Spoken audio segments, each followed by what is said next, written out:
우리나라는 세계 어떤 나라와 견주어 보아도 참 안전한 나라다라고 이야기를 하죠. 외국인이 우리나라에 왔을 때 놀라는 것이 몇 가지 있다라고 합니다. 그 중에서 카페 안에서 많이 놀란다라고 하죠.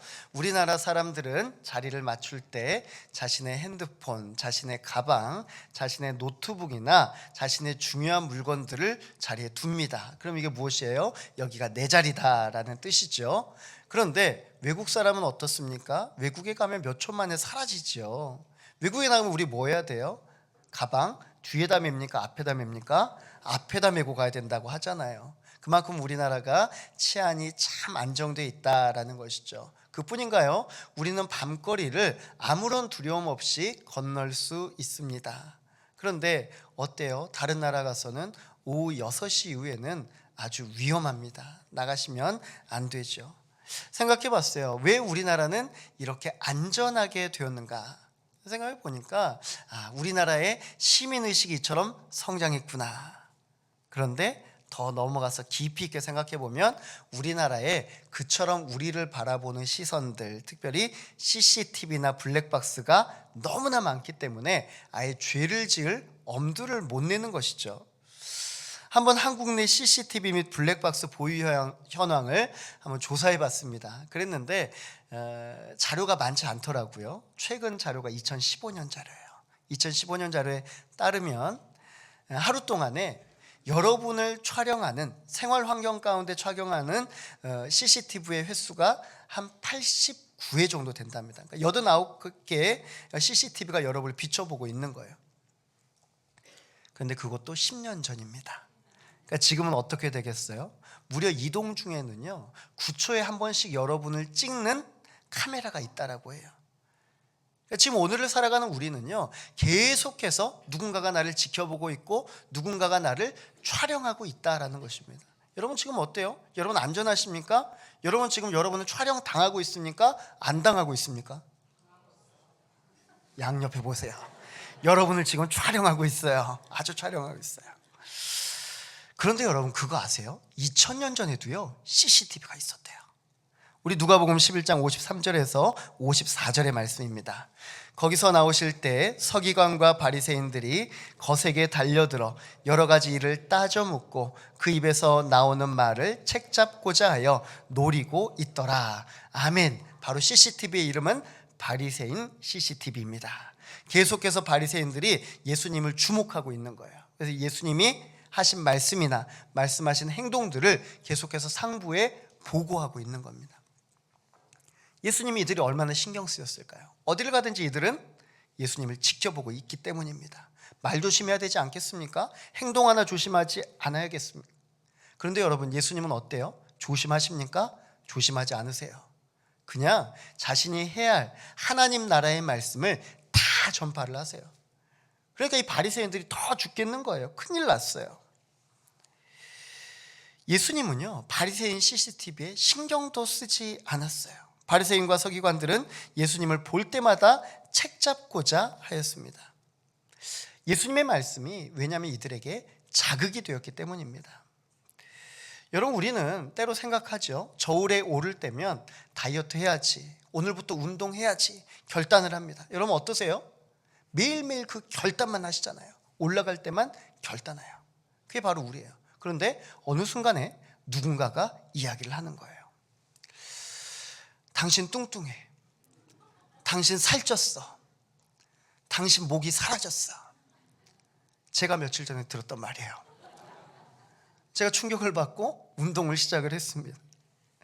언젠가 제가 여러분께 말씀드린 적이 있어요. 여러분, 하나님의 말씀이 여러분에게 선포되었을 때 여러분이 하나님의 말씀을 받고 마음이 불편해졌으면 좋겠습니다. 여러분이 하나님의 말씀을 받고 여러분이 그 하나님의 말씀으로 인하여서 자극받았으면 좋겠습니다.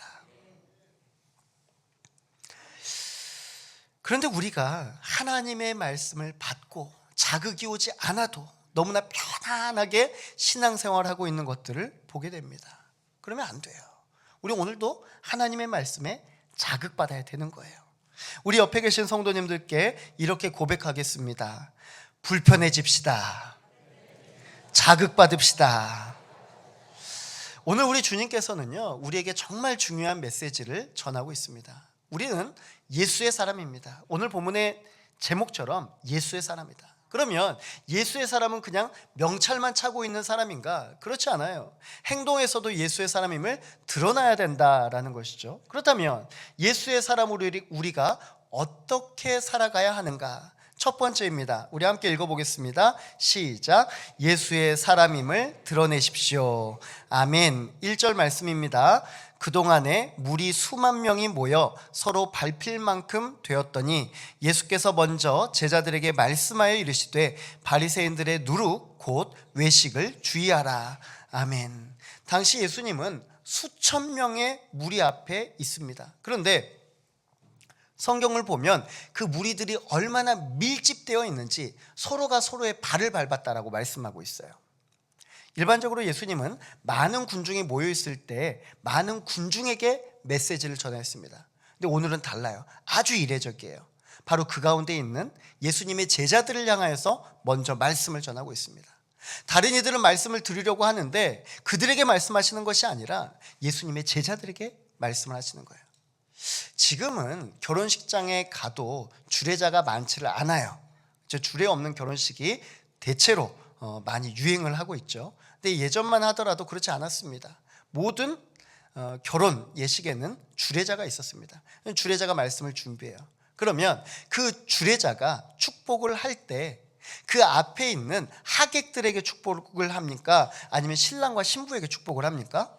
신랑과 신부에게 축복을 해요. 왜 그래요? 신랑과 신부가 주인공이기 때문이에요. 주인공이기 때문에. 마찬가지예요, 여러분. 수만 명의 무리가 모여있다 하더라도 예수님 앞에 선 그 제자들이 바로 예수님께서 모셨을 때는 주인공인 것입니다. 마찬가지예요. 많은 사람이 모여있다 하더라도 우리 주님께서 보셨을 때는 바로 여러분이 인생의 주인공인 줄로 믿습니다. 예수님은 많은 무리들을 앞에 두고 제자들을 주목하고 있습니다.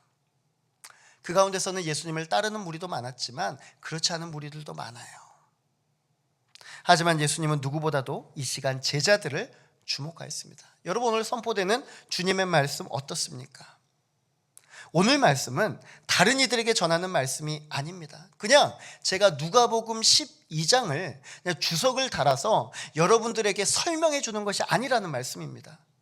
누가복음 12장 1절에서 12절 말씀은 오늘을 살아가는 그리스도인, 특별히 예수의 사람에게 어떻게 살아가야 되는지 예수님께서 많은 무리들을 제쳐놓고 제자들에게 말씀하시는 것처럼 오늘 사랑하는 여러분들에게 전파하시는 하나님의 메시지인 줄로 믿습니다. 우리가 예수의 사람이라면 바리새인의 누룩을 주의해야 합니다. 누룩이 무엇인가요? 누룩은 작지만 반죽 전체를 부풀리는 그런 영향력이 있습니다. 예수님께서 말씀하신 누룩은 영향력이에요. 근데 이 누룩이 누구에게 있습니까? 바리새인에게 있어요. 여러분께 질문 드립니다. 바리새인이 가지고 있는 영향력은 좋은 영향력일까요? 안 좋은 영향력일까요? 예, 맞아요. 안 좋은 영향력이에요. 바리새인은 위선적인 사람입니다. 공동체를 넘어뜨리고 오염시키고 신앙을 병들게 하는 존재입니다.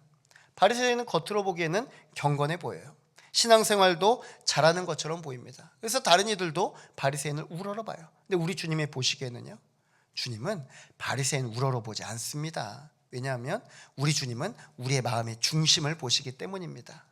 사람들은 겉모습을 보지만 우리 하나님께서는 여러분의 중심을 보십니다. 왜 예수님께서는 바리새인의 부정적인 영향력을 주의하라라고 말씀하셨을까요? 왜냐하면 예수님의 제자들도 바리새인을 존경하고 있었거든요. 이들도 유대교의 문화권에서 자라난 사람들입니다. 이들도 얼마 전까지 유대교에 몸담았던 사람들입니다. 그렇기 때문에 바리새인들이 얼마나 위대한지 그들은 다 알고 있었어요. 자기들은 그렇게 생각하고 있었어요. 겉으로 보기에는 하나님을 사랑하는 것처럼 보이지만 이들은 자신의 유익을 위해서 하나님을 섬겼는데 아무도 그걸 모르는 거예요. 그러니까 제자들도 바리새인에 대한 마음 가운데 반감보다는 사모함이 있었던 것입니다. 예수님 믿는 사람은 자신을 부풀리면서 살아가면 안 됩니다. 그저 있는 대로 살아가라 라고 말씀합니다. 고린도후서 4장 7절의 말씀입니다. 함께 읽겠습니다. 우리가 이 보배를 질그릇에 가졌으니 이는 심히 큰 능력은 하나님께 있고 우리에게 있지 아니함을 알게 하려 함이라. 아멘. 예수님 앞에서 누가 자신을 잘났다고 하겠습니까? 여러분이 지금 입고 있는 옷, 들고 있는 가방, 여러분이 타는 차, 그리고 여러분이 사는 집, 어떤 것을 자랑하십니까? 주님 앞에서요, 나는 여전히 질그릇밖에 아닌 존재인데 그 질그릇으로 무늬만 다른 질그릇이 자기 무늬가 뛰어나다고 해서 우리의 본성은요 그저 질그릇밖에 아닌 거예요. 그렇다면 예수님은 어떻습니까? 빌립보서 2장 7절에서 8절입니다. 오히려 자기를 비워 종의 형체를 가지사 사람들과 같이 되셨고 사람의 모양으로 나타나사 자기를 낮추시고 죽기까지 복종하셨으니 곧 십자가에 죽으심이라. 아멘. 예수님은 언제나 겸손의 자리에 계셨습니다. 따라서 예수님은 오늘 자신을 따르는 무리들이 목을 꼿꼿이 세우고 앞으로 걸어 나아가는 바리새인을 본받는 것이 아니라 이 땅에 오신 겸손함으로 무장하신 자신 앞에 있는 예수 그리스도를 따르기를 간절히 원한 것입니다. 낮은 자리에 처하는 것을 자처하신 그 예수님의 겸손하신 그 영향력이 사랑하는 성도님들과 함께 하시기를 바랍니다.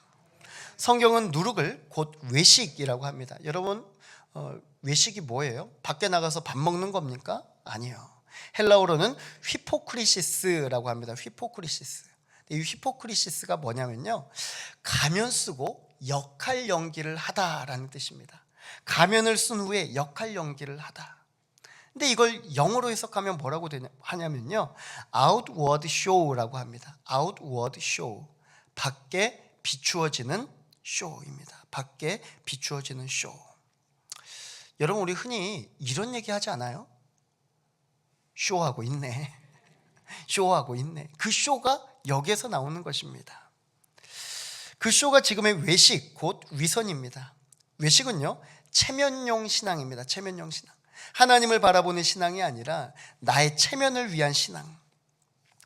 무대에서는 경건해 보이지만 무대 뒤에서는 자신의 생각대로 행동하는 그것이 바로 외식이다라는 것입니다.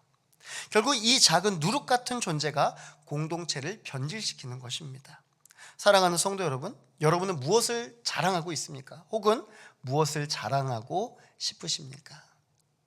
혹시 여러분 인스타그램이나 페이스북 하시나요? 저도 예전에 인스타그램이나 페이스북 잠깐 하다가 말았어요. 왜냐하면 너무나 피로해요. 근데 제가 하는 게 필요한 게 아니라 그걸 보고 있으면 계속해서 자신들 이제 메시지들이 올라오는데 어떤 분들은 며칠에 한 번, 몇 달에 한 번 올라오는 글들도 있지만 어떤 분들은 하루에도 몇 번씩 올려요. 이 글들만 봐도 이분이 오늘 하루 뭘 했는지 다 알아요. 그런데 이런 마음이 들었어요. 와, 저분 대단하다. 어떻게 저렇게 살지? 부럽다. 근데 이 부럽다 이면에는 개인적으로 자괴감이 드는 거예요. 왜 나는 이렇게 살지? 그런데 누군가 이런 말을 하더라고요. 여러분, 일상을 여러분은 남기십니까? 그러더라고요. 아니, 우리 일상 안 남기잖아요. 우리 하루하루 매일매일 하는 거 안 남기잖아요. 마찬가지라고. 그분도 그것이 일상이 아니기 때문에 그것을 남기는 거라고. 그 사람이 특별한 인생이 아니라 결국 우리의 인생은 비슷비슷하다, 이렇게 말하는 겁니다. 이 말이 참 공감이 되었습니다. 2절 말씀입니다. 감추인 것이 드러나지 않을 것이 없고 숨긴 것이 알려지지 않은 것이 없나니. 아멘. 여러분, 다 드러나요. 언젠가는 다 드러나요. 여러분 다 감추는 거 있잖아요. 다 드러나요. 뭐하러 감추려고 합니까? 사랑하는 성도 여러분, 외식은요, 무엇인 체하며 살아가는 사람들입니다. 우리 바리새인처럼 대단한 척 살아가지 말고, 예수님께서 우리 아시잖아요. 다 질그릇과 같은 인생. 그 질그릇처럼 그렇게 예수님의 보호 받으시면서, 예수님의 사랑 받으시면서 그렇게 살아가시기를 축원합니다. 두 번째입니다. 함께 보겠습니다. 사람을 두려워하지 마십시오. 아멘. 4절 말씀입니다. 내가 내 친구 너희에게 말하노니 몸을 죽이고 그 후에는 능히 더 못하는 자들을 두려워하지 말라. 아멘. 우리는 사람들을 참 많이 신경을 써요. 그렇죠? 사람들의 인식에 신경을 쓰고 시선에 참 많은 관심을 가지고 있습니다. 말 한마디가 때로는 내 몸을 마비시키기도 해요. 요즘을 살아가는 현대인들에게는 참 많은 질병을 가지고 있다라고 합니다. 환경적인 문제로 겪는 질병이 있겠죠. 또한 그 외에도 심적으로 겪게 되는 질병이 있습니다. 바로 정신건강장애인데요. 2019년에 조사한 바에 따르면 무려 전 세계 인구의 8명 중에 1명은 정신질환을 앓고 있다고 해요. 예전에는 정신질환 있다 그렇게 보면 큰 문제 있는 사람으로 여겨졌잖아요. 근데 우리는 각자마다 정신의 피로감 가운데 살아가고 있다라는 것입니다. 요즘에는 사람을 피해서 은둔 생활을 하는 사람들도 제법 많습니다. 사람들이 많은 장소를 피합니다. 그리고 사람과의 만남을 꺼려합니다. 우리에게는 두려움이 참 많습니다. 성경에서도요, 두려움에 대해서 얼마나 많이 말씀하시는지 몰라요.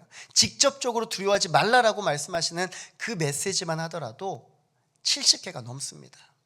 그런데 여기에 하나님께서 그 두려워하지 말라라는 메시지를 담고 있는 것만 따지자면 300개가 넘어요.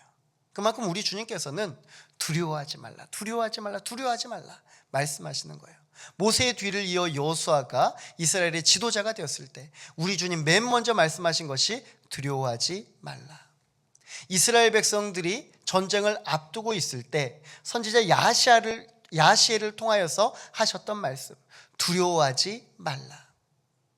예수님의 제자들이 호수를 건너다가 풍랑에 어디도 갈 바를 알지 못하고 헤매고 있을 때 예수님께서 걸어서 그들에게 다가가신 후에 말씀하셨습니다. 안심하라, 나니 두려워하지 말라. 우리 주님께서는요, 그리스도인을 만날 때마다 두려워하지 말라라는 말씀을 먼저 하십니다. 근데 그 두려움의 대상이 누구입니까? 사람입니다. 사람. 오늘 본문에서 예수님은 누구를 두려워하지 말라고 하시는가? 몸을 죽이고 그 후에는 능히 더 못하는 자들. 이들은 바로 바리새인을 비롯한 세상의 권세자들, 그리고 타락한 종교 지도자들을 뜻합니다. 당시 바리새인은 엄청난 권력을 등에 입고 살았습니다. 바리새인들은요, 율법을 정할 수 있었습니다. 바리새인들은요, 회당에서 교육할 수 있었습니다. 바리새인들은요, 이것이 가장 중요한데요, 출교를 시킬 수 있었습니다. 출교를 시킬 수 있었다. 이게 무엇이냐면 단순히 회당에 들어오지 말라라고 막는 것뿐만이 아니라 생활권 자체를 마비시키는 거예요. 생활권에서 벗어나고 추방시키는 것입니다. 얼마나 두려워요? 당시 예수님의 제자들은 어떻겠습니까? 바리새인을 만날 때마다 이들도 두려운 거예요. 왜 두렵습니까?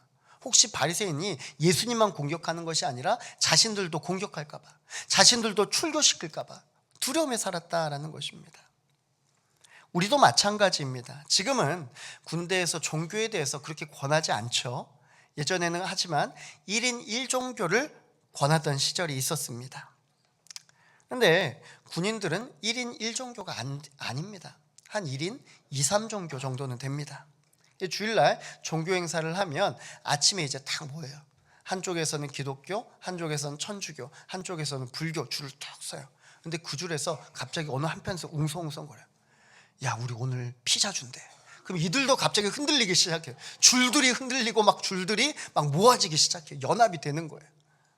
그날은 예배 드리는 사람들이 완전히 줄어드는 것이죠. 또한 지휘관이 어떤 종교를 가졌는지도 참 중요합니다. 만약 지휘관이 불교면 기독교였던 장교나 부사관들이 절에 갑니다. 그런데 반대로 기독교면 이들이 다 교회로 와요. 병사들도 마찬가지입니다. 왜일까요? 바로 사람을 두려워하기 때문입니다. 예수님은 이런 제자들을 경계하셨습니다. 예수님은 제자들의 마음을 아시고 이들을 두려워하지 말라라고 하셨던 것이죠. 그런데 예수님은 두려워하지 말라라고 하신 다음에 바로 두려워하라라고 말씀하십니다. 무슨 말인가? 5절 말씀입니다. 마땅히 두려워할 자를 내가 너희에게 보이리니 곧 죽인 후에 또한 지옥에 던져 넣는 권세 있는 그를 두려워하라. 내가 참으로 너희에게 이르노니 그를 두려워하라. 아멘. 여러분, 지옥에 던져 넣는 권세가 있으신 분이 누구십니까? 맞아요. 하나님이세요. 하나님. 하나님을 두려워하라라고 말씀하십니다. 이 표현을 다르게 한다면 하나님을 경외하라라는 말씀이에요. 하나님을 경외하라. 경외함은 하나님을 바라보면서 우리가 덜덜덜덜 떨면서 살아가라라는 말씀이 아닙니다. 경외함은요, 우리가 하나님을 인생 가운데 의식하며 살아라라는 말씀이에요. 그리고 정중하게 대하라라는 말씀입니다. 우리가 예수의 사람이라면 세상 사람들을 두려워하는 것이 아니라 하나님을 경외하며 살아가야 된다 말씀하십니다. 내 인생에 밀접한 관계가 있는 분은 사실은 세상 사람이 아니라요, 바로 우리 하나님이신 줄로 믿습니다. 사랑하는 성도 여러분, 사람 두려워하지 마시기 바랍니다. 대신에 하나님을 경외하시기를 바랍니다. 하나님을 경외하기 때문에 우리는 세상을 두려워할 필요가 없습니다. 바로 뒤이어서 하시는 말씀이 무엇이에요? 참새 5마리와 또한 인간의 머리털을 다 세신다까지 말씀하시잖아요. 우리의 머리털을 다 세실 정도로 우리 주님은 우리에게 관심이 많으세요. 그냥 지켜보고만 있을까요? 팔짱 끼고? 아니에요. 여러분의 인생을 돌보아 주시는 분이십니다. 그분이 바로 하나님이세요. 하나님. 오늘 하나님을 경외하라라는 말씀은 하나님께서 여러분의 삶을 사랑으로 복돋아 주시고 언제나 생명싸개 아래 보호하여 주신다라는 그 믿음의 결단을 말씀하여 주시는 것입니다. 세 번째입니다. 함께 읽어보겠습니다. 할 말을 하고 사십시오. 할 말을 하고 사십시오. 여러분 혹시 이 단어 아십니까? 할, 만, 하, 안. 아세요? 예. 신세대들은 안 돼요. 신세대들은 참고로 알고 계십시오. 할 말은 많지만 하지는 않겠다. 할 말은 많지만 하지는 않겠다. 할만 하. 여러분 어떠세요? 인생 가운데 여러분 할 말 다 하고 사십니까? 아니에요. 아이고 하고 그냥 말아버릴 때도 많잖아요. 맞아요. 여러분은 어떤 말씀을 하고 사십니까? 아니면 어떤 말씀을 담고 사십니까? 그리고 여러분이 참지 않고 하는 말, 성경은요, 우리가 어떤 말을 해야 할지 분명하게 말씀합니다. 8절에서 9절 말씀입니다. 내가 또한 너희에게 말하노니 누구든지 사람 앞에서 나를 시인하면 인자도 하나님의 사자들 앞에서 그를 시인할 것이요 사람 앞에서 나를 부인하는 자는 하나님의 사자들 앞에서 부인을 당하리라. 아멘. 성경은 만약 우리가 사람들 앞에서 하나님을 인정한다면, 우리가 예수님에 대한 충성을 결단한다면 마지막 날에 예수님께서 우리의 편이 되어주신다라고 말씀하십니다. 반면에 우리가 사람들 앞에서 예수님을 부인한다면 예수님도 가차없이 우리를 부인하시겠다 말씀하십니다. 예수님은 계속해서 사람들 앞에서 제자들만 주목하고 있습니다. 여러분 지금 이 상황을 보십시오. 많은 사람들이 말씀 드리려고 왔는데, 고침받으려고 왔는데, 인산인해를 이루고 있는데 예수님께서는 그 12명의 제자들을 세워놓고 그들에게만 말씀을 계속해서 전하고 계신 거예요. 이것은 제자들이 앞으로 일어날 상황에 대해서 확실하게 대처해야 되기 때문입니다. 이들에게 앞으로 일어날 상황들 좋은 일일까요? 아니에요. 그렇지 않습니다. 제자들의 상황은 지금 이 자리에 계신 성도님들의 상황과는 너무나 다른 상황 가운데 있는 거예요. 11절 말씀입니다. 사람이 너희를 회당이나 위정자나 권세 있는 자 앞에 끌고 가거든 어떻게 무엇으로 대답하며 무엇으로 말할까 염려하지 말라. 아멘. 여러분 누가 예배 드린다고 끌고 갑니까? 가서 고문합니까? 위협합니까? 아니잖아요. 근데 이들은 하나님을 믿음으로 인하여서, 예수님을 따름으로 인하여서 이들이 붙잡혀 간다는 거예요. 붙잡혀 가면 어떻게 돼요? 신문을 당해요. 누가 신문합니까? 바리새인들, 종교 지도자들, 권세자들이 신문을 해요. 그러면 어떻게 대답을 합니까? 그들이 원하는 대답을 해야 하잖아요. 그래야 내가 풀려날 수 있잖아요. 근데 예수님은 그렇게 하지 말라. 그렇게 하지 말라. 예수님께서는 염려하지 말라라고 말씀합니다. 12절 말씀입니다. 마땅히 할 말을 성령이 곧 그때 너희에게 가르치시리라 하시니라. 아멘. 예수님의 사람은요, 자기가 하고 싶은 말을 하는 사람이 아닙니다. 제가 오늘 말씀드린 세 번째, 할 말을 하고 사십시오, 이 말은요, 내가 하고 싶은 말을 하고 사십시오가 아니라 성령님이 나에게 주시는 말씀을 하고 사십시오라는 말씀입니다. 요한복음 15장 26절의 말씀입니다. 내가 아버지께로부터 너희에게 보낼 보혜사 곧 아버지께로부터 나오시는 진리의 성령이 오실 때 그가 나를 증언하실 것이요. 아멘. 성령이 우리 가운데 임하시면 내 입에서 예수 그리스도가 자연스럽게 나오는 거예요. 한번 여러분 시험해 보세요. 내 입에서 어떤 말이 나오는가.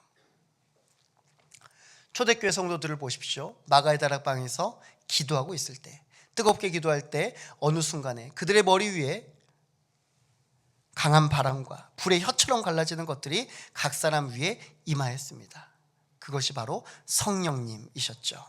그런데 성령님이 임하셨을 때 제자들은 어떻게 행동했습니까? 두려움이 바로 사라졌습니다.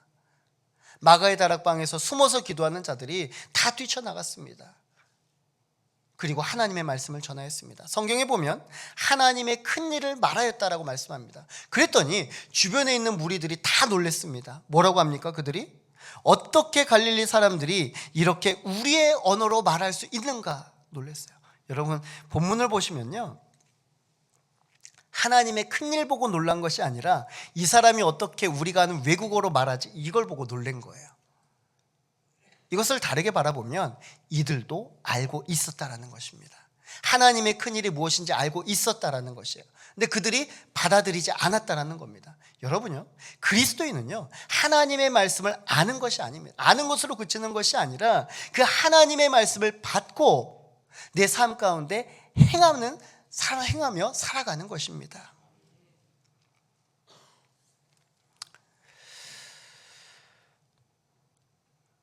예수님의 사람은 입을 잘 간수하는 사람입니다. 잘 간수한 사람. 성령님이 말하게 하시면 말씀을 하고, 그렇지 않으면 말하지 말아야 돼요. 여러분 우리 얼마나 말 많아요.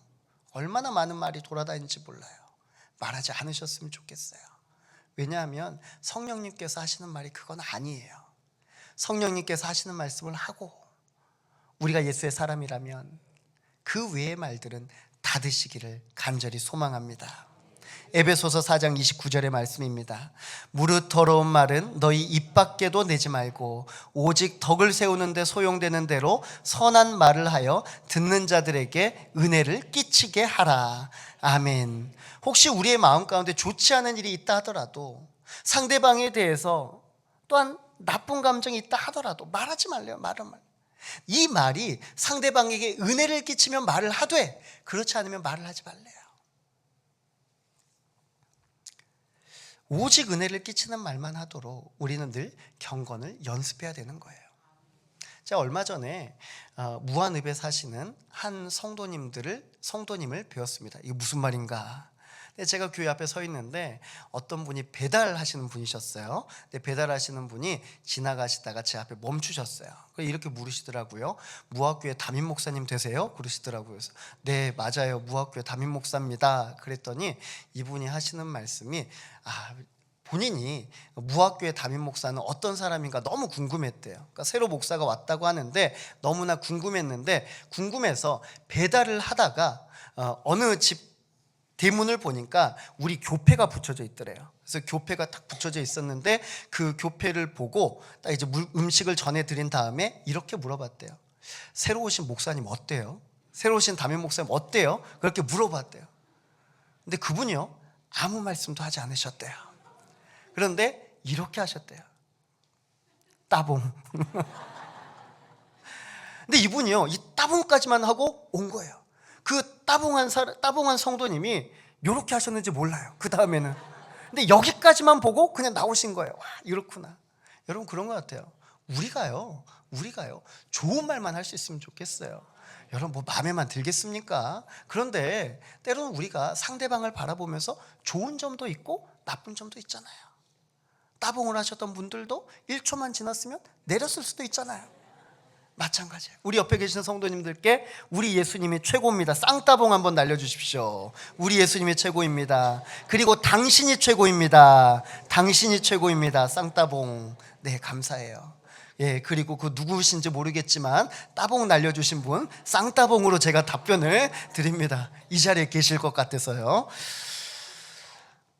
송명희 시인의 나라는 시, 여러분 혹시 아시나요? 우리는 이제 찬양으로 잘 알고 있죠.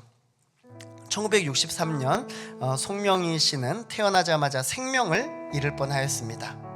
의사의 부주의로 손해를 다쳤고 아기는 울지도 몸을 가누지도 못했습니다.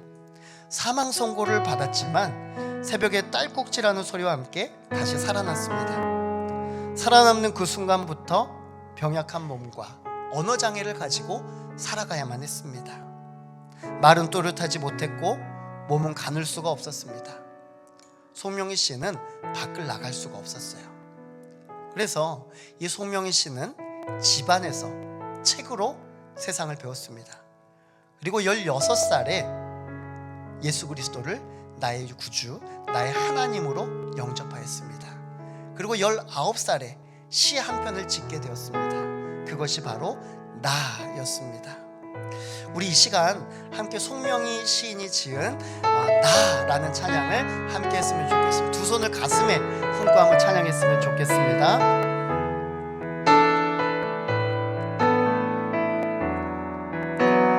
나 가진 재물 없으나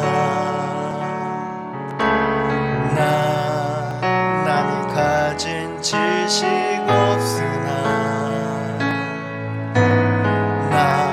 남에게 있는 건강 있지 않으나 남이 없는 것 있으니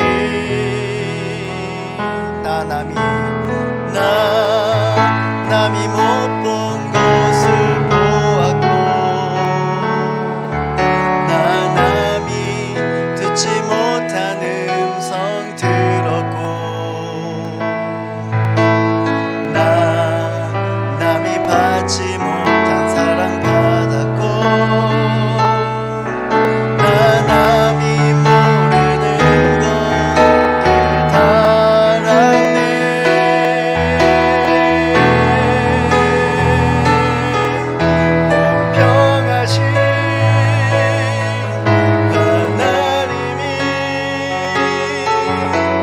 공평하신 하나님이 남이 가진 건 나 없지만 공평하신 하나님이 남이 없는 것 갖게 하실 공평하신 하나님, 공평하신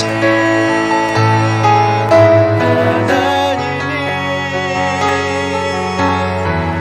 남이 가진 건 나 없지만 공평하신 하나님이 남이 없는 것 갖게 하셨네. 아멘. 송명희 씨의 이 시를 보면서 참 많이 놀랐어요. 어떻게 이렇게 고백할 수가 있나. 그런데 이분이 이 글을 쓰게 된 동기가 있더라고요. 송명희 시인의 글을 읽어드립니다. 수차례 반복되는 이사와 찢어지게 가난한 자신을 보면서 나는 불평을 늘어놓았다. 이때 하나님은 말하는 대로 써라고 하셨다.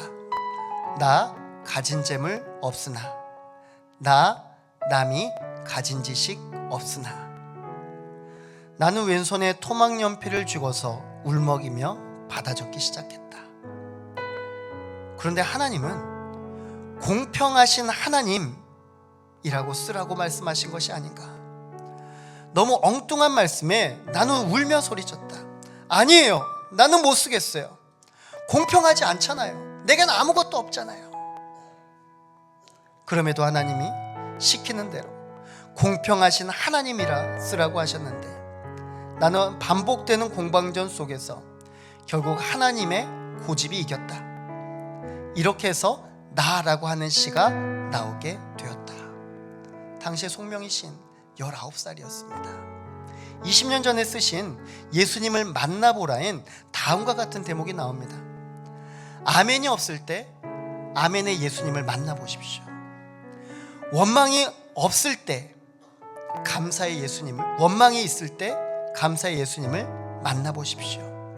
의심이 있을 때 믿음의 예수님을 만나보십시오. 실망이 있을 때 인내의 예수님을 만나보십시오. 때로는 우리의 마음의 기대와 살아가는 삶의 형편이 참 다르죠. 하나님 앞에 감사보다는 원망이 나올 때가 참 많은 것 같아요. 맞아요. 우리 모두는 그래요. 질그릇과 같아서 쉽게 깨어지고, 그 가운데 우리 주님 앞에 불평할 때가 너무나 많아요. 내 삶이 깨어지고 무너지고 계속해서 반복되다 보면 그나마 가졌던 나의 믿음과 신앙도 쉽게 넘어져 버리는 것들을 보게 돼요. 근데 우리 하나님께서 말씀하셨어요. 아멘하며 살아가래요. 감사하며 살아가래요. 믿습니다라고 고백하래요. 하나님의 은혜입니다 라고 고백하며 살아가래요. 지금 내 삶은 그렇지 않은데, 지금 내 삶은 너무나 힘든데, 우리 주님은 우리의 입술을 통해서 하나님의 은혜입니다 고백하라고 하세요. 여러분 어떠세요? 혹시 여러분의 인생 가운데 이 마음 가지고 오신 성도님들 계십니까? 꼭 기억하십시오. 우리가 성령의 능력을 힘입어서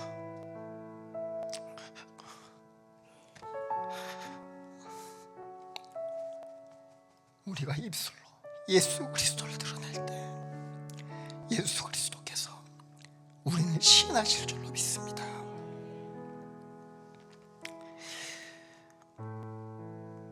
우리가 영어를요 컨피던스라고 하거든요. 컨피던스, 이거는 합성어예요. 뭐냐면 컨은 함께하다, 그리고 피데는 믿음이라는 뜻이에요.